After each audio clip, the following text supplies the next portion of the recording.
ஏ பேயில போமா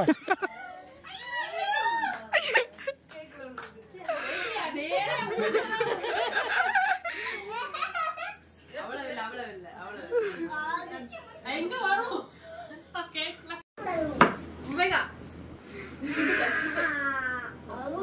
குடு அம்மே குடு என்ன கூப்பிடுங்க அப்போ அக்கா நீ தானே ஒரு பிள்ளை இல்ல ஃபர்ஸ்ட் கூட வந்து அக்கா அது எதுக்கு ரெஜிஸ்டர் பண்ணானா அப்பனா பதன் அக்காக்கு அதுக்கு ரெஜிஸ்டர் அத திரும்ப திரும்ப அக்கா அக்கா எதுக்கு சொன்னா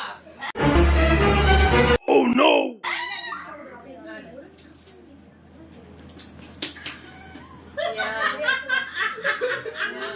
கேண்டில் சூடாச்சுல ஊறிச்சுல இருந்த கிரீம் நாக்கி கேண்டில் எடுத்து நாக்கிட்டா ஒத்துட்டு